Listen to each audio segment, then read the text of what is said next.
Hello everyone, I welcome you all on my YouTube channel Lucky Educational Videos, and today we are going to discuss class 10th English poem 5 The Ball poem. Okay चलिए शुरू करते हैं. A boy losses a ball. एक जो लड़का है इसमें poem में क्या है, एक उस लड़का है उसकी जो बॉल है वो गायब हो जाती है, ठीक है, गुम जाती है. ही इज़ वेरी अपसेट, वो बहुत ज़्यादा अपसेट है.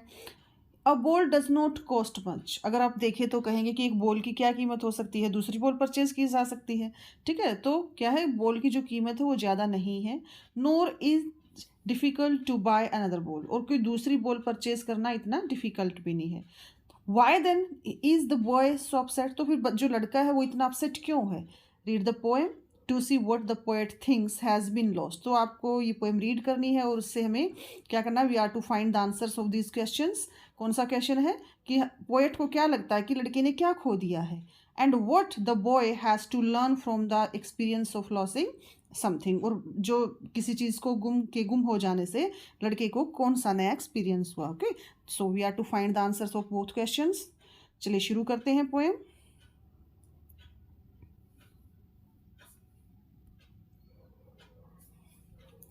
What is the boy now. जो लड़का है वो अब कैसा है. Okay, what is the boy now who has lost his ball. What is he to do? I saw it go merrily bouncing down the street, and then merrily over. There is it in the water. अब यहाँ poet क्या कह रहे हैं कि अब यहाँ पर एक लड़के के बारे में बात की गई है कि वो लड़का कौन है. हो सकता है पोएट अपनी जो बचपन की बात याद कर रहा हो या फिर किसी और लड़के के बारे में बात कर रहा हो. ओके, तो जो बॉय है यहाँ पर कौन है, वी डोंट नो. अब जो पोएट क्या बोल रहा है, what is the boy now. अब जो लड़का है वो क्या कर रहा है, करेगा. Who has lost his ball. जिसने अपनी जो बॉल है वो गुम कर दी है, जिसकी बॉल गुम गई है. Okay, what he to do. अब यहाँ पर ज़्यादा एक तरह से प्रेशराइज किया गया है, फिर टिक किया गया है कि वो क्या करेगा. दोबारा से वर्ड को बोल रहा है राइटर. आई सो इट को. अब राइटर कहता है आई यहाँ पर शायद पोएट है कि मैंने देखा उसको. किसको, इट मीन्स बॉल को जाते हुए, कि मैंने बॉल को जाते हुए देखा. कैसे जा रही थी वो, मैरिली मतलब खुशी से. बाउंस करती हुई डाउन द स्ट्रीट, गली में नीचे की ओर जाती हुई, रोड को क्रॉस करती हुई. और फिर कहाँ पर, मैरिली ओवर, खुशी खुशी वो कहाँ चली गई, there it in the water, वो पानी में चली गई. एक बार फिर से देखते हैं कि पोएट क्या कहना चाह रहा है. पोएट कह रहा है कि what is the boy now. वो लड़का क्या करेगा, क्या जिसने अपनी जो बॉल है वो गुम कर दी है. वट ही टू डू, उसे वो क्या करेगा. इट मीन्स वो क्या है, होपलेस है एक तरह से, उसको नहीं समझ में आ रहा कि उसे क्या करना चाहिए. अब राइटर बोल रहा है कि आई सो इट, कि मैंने उसे देखा था. किसे, अब यहाँ पर लड़के के लिए नहीं, बॉल के लिए यूज हुआ है. आई सो इट, मैंने उस बॉल को देखा हुआ था. गो, जाते हुए.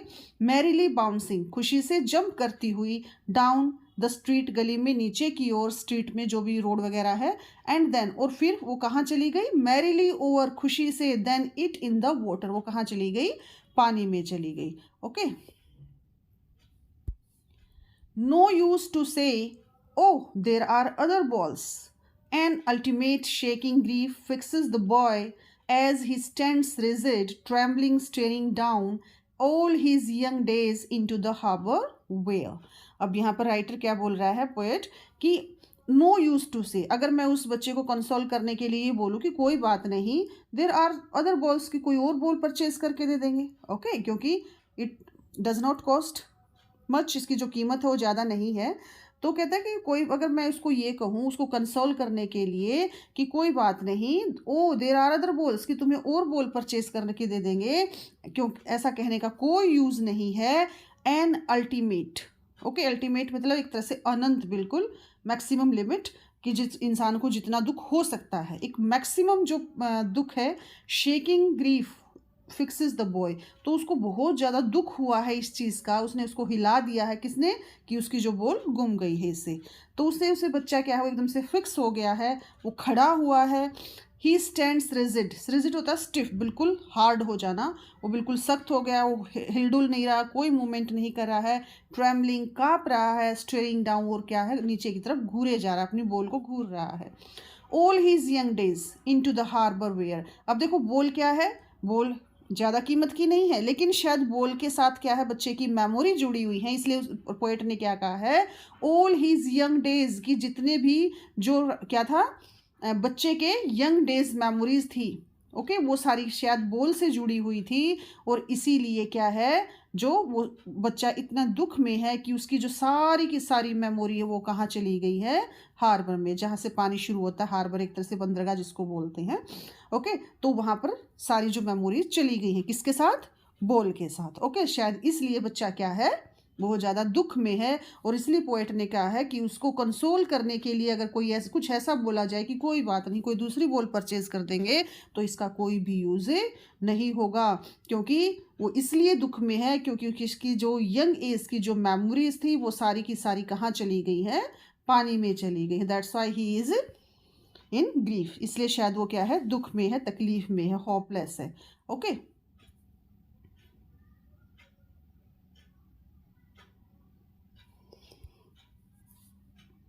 His ball went.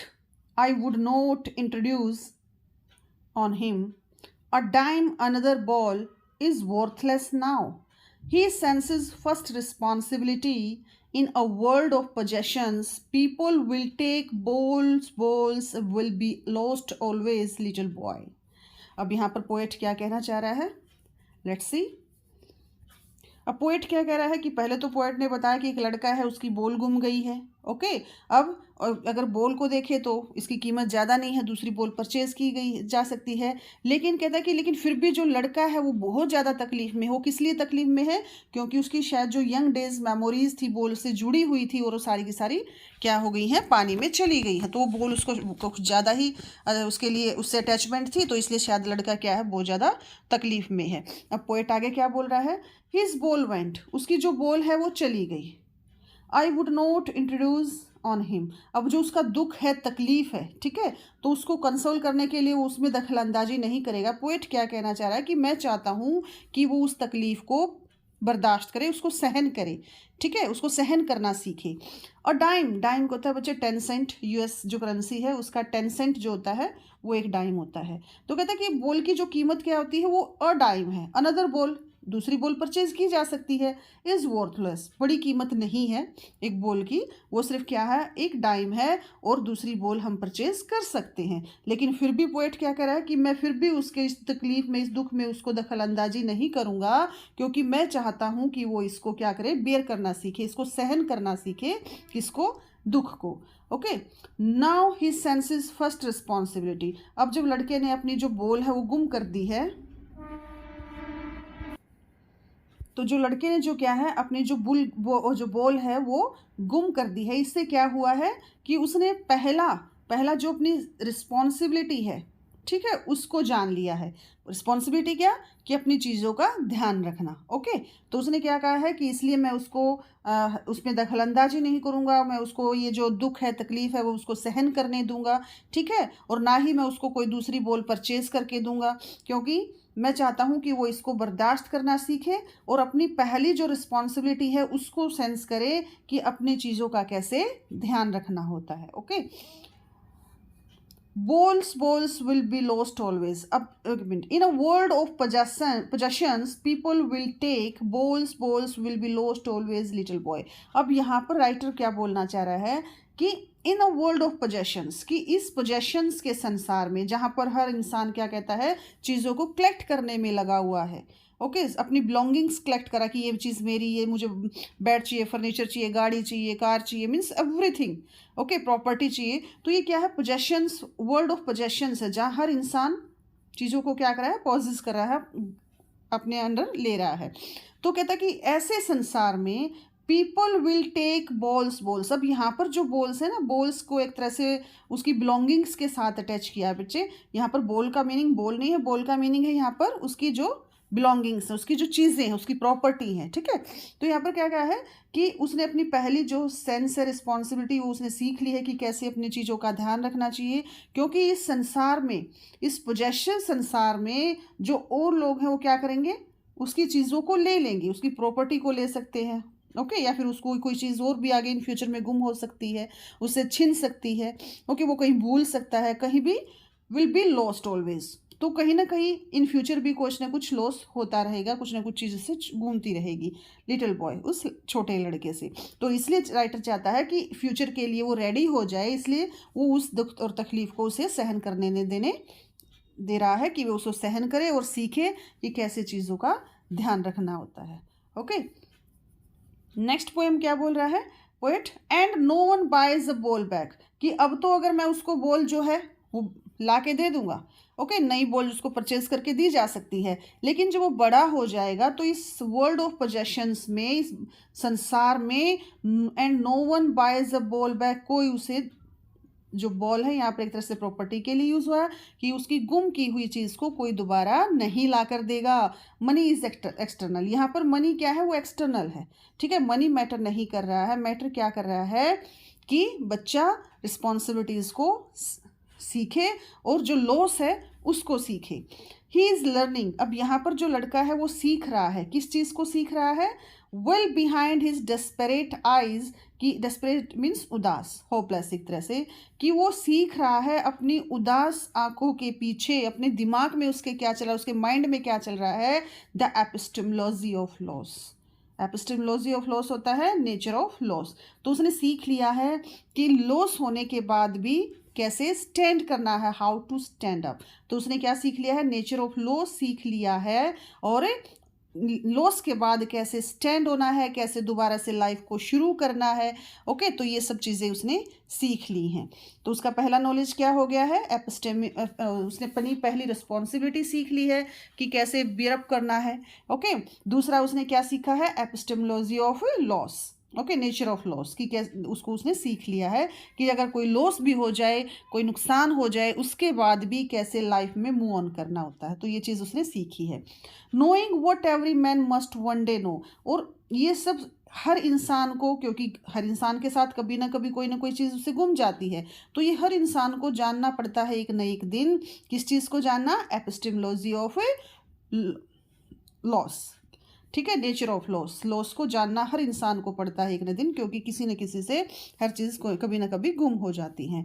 And most know many days how to stand up, और सभी एक न एक दिन जान जाते हैं कि अगर लॉस भी हो जाए, ठीक है, लाइफ में कुछ गुम भी जाए, कोई जो आपकी बहुत ज़्यादा मतलब एक बिलोंगिंग चीज़ है, बिलोंगिंग जो आपकी है, अगर वो आपसे गुम भी हो जाए, तो उस सिचुएशन में भी आपको कैसे स्टैंड करना है, कैसे मूव ऑन करना है लाइफ को। तो वही जो आज नेचर ऑफ लॉस है वो बच्चे ने सीख लिया है।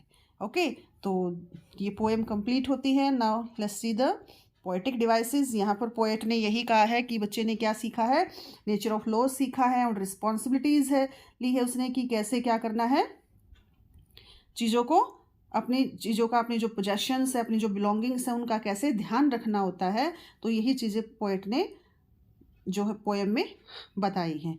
ओके, तो चलिए शुरू करते हैं। अब पोएटिक डिवाइसेस, यहाँ पर राइमिंग स्कीम इस पोएम में कोई नहीं है, तो पोएटिक डिवाइसेस हैं। इस पोएम में एक जो पोएटिक डिवाइस है वो मैं आपको बताती हूँ, वो हुई है एपोस्ट्रोफी यूज़। एपोस्ट्रोफी जो है, यहाँ पर पंचुएशन मार्क नहीं बच्चे, एपोस्ट्रोफी कौन सी होती है, एपोस्ट्रोफी होता है when we are talking about that thing और दैट इंस्टेंस जो वहाँ पर एब्सेंट है, ठीक है, ऐसी चीज़ के बारे में पोएट बात करे कि जो चीज़ एब्सेंट है। अब यहाँ पर बार बार बॉय के बारे में बात हो रही है, लेकिन बॉय तो यहाँ है ही नहीं, कौन बॉय, कौन लड़का। ओके, तो जो फर्स्ट पोएटिक डिवाइस है वो यहाँ पर कौन सी है, अपोस्ट्रॉफी। ओके, सेकंड यहाँ पर क्या है बच्चे, मैंने पोएटिक डिवाइसेस आपको करवा रखी हैं, उसका लिंक भी मैं आपको सेंड कर दूंगी, तो यू कैन सी। अब यहाँ पर सेकंड पोएटिक डिवाइस यूज हुई है एनाफोरा। एनाफोरा क्या होती है, जब दो लाइनें सेम वर्ड से शुरू हों, दो लाइनें सेम वर्ड से शुरू हो तो बच्चे वहाँ होता है एनाफोरा।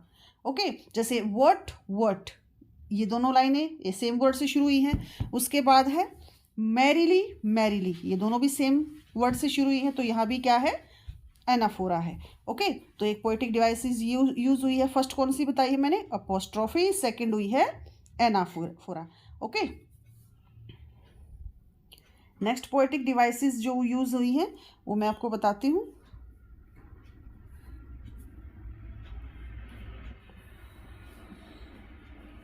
क्या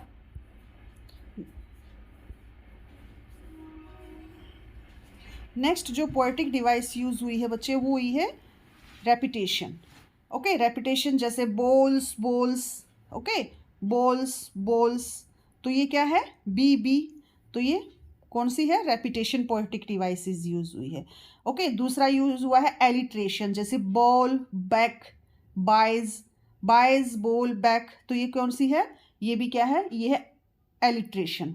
ओके, बोल्स बोल्स में यूज हुआ है रेपिटेशन, क्योंकि एक ही वर्ड को 2 टाइम्स उसने रिपीट किया है, तो ये रेपिटेशन है, वर्ड या लाइन को रेपिटेशन में आए तो सेम वर्ड है बोल्स बोल्स, तो ये क्या है, कंफ्यूज नहीं होना है, बोल्स बोल्स ये हमारा क्या है, रेपिटेशन है, क्योंकि दोनों देखो सेम वर्ड है, बोल्स बोल्स, एक ही वर्ड को 2 बार लिखा गया है, तो ये क्या है, रेपिटेशन है। अब यहाँ पर जो है बाइज बोल बैक, यहाँ पर बच्चे एलिट्रेशन है, क्योंकि देखो वर्ड अलग अलग हैं, सिर्फ जो साउंड वर्ड है ब, ओके, वो सीक्वेंस में है, तो इसलिए बाइज बोल बैक यहाँ पर एलिट्रेशन है, और बोल्स बोल्स यहाँ पर क्या है, रेपिटेशन है। ओके, तो ये जो पोएटिक डिवाइसेस यहाँ पर यूज हुई हैं।